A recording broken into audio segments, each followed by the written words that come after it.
Let's get into it with my next guest. Joining me now is political journalist John Fund. John, President Biden's political standing is at its weakest point of his presidency. A new Wall Street Journal poll finds with voters giving him his lowest job performance marks and favoring Donald Trump for the first time in a head-to-head test of the likely 2024 presidential matchup. More bad news for Biden, but can it get any worse? It just did this morning, James. The Pew Research Center, which is one of the most respected polls in America, found Biden's popularity falling to 33%. That is down 9 points since the beginning of the year. And it's even worse among some groups. Only 61% of Democrats approve of his performance. Among blacks, it's only 52%. Among Hispanics, it is cratered at 33%. If you ask people if they have confidence in Biden on the economy, that's at 36%.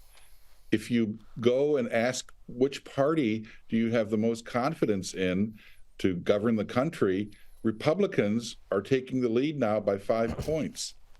This is such a disaster, and this is across so many different polls, that the prediction that you and I have talked about for weeks and months is looming ever larger.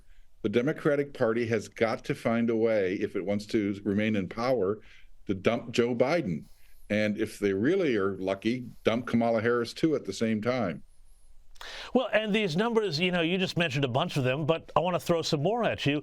The latest Bloomberg polling numbers shows Trump leading in key swing states: Arizona by 4, Georgia by 6, Michigan by 4, Nevada by 3, North Carolina by 9, Pennsylvania 2, and Wisconsin by 4. So this also would seem to cut against that kind of narrative that Democrats had been putting out there, that they're going to cope with it by, well, look, there's all these states, it's a state-by-state thing, not a national race. But that falls apart too now, doesn't it?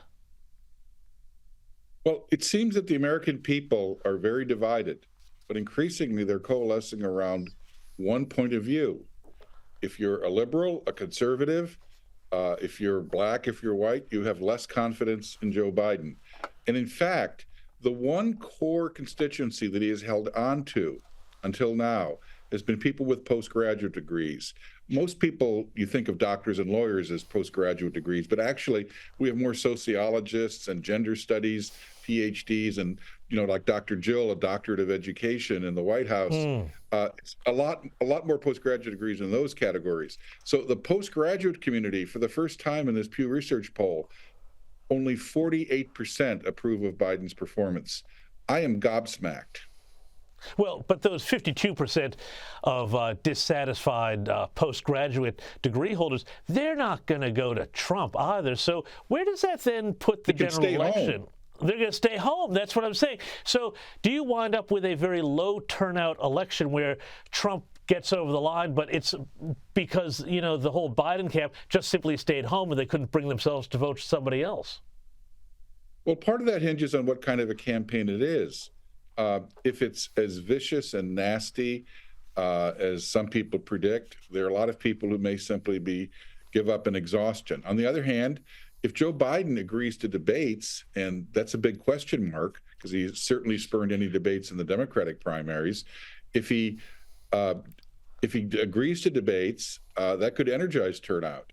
The economy, if the economy gets better, that might lower turnout. If the economy gets worse, people might be very angry and want to make their opinions felt.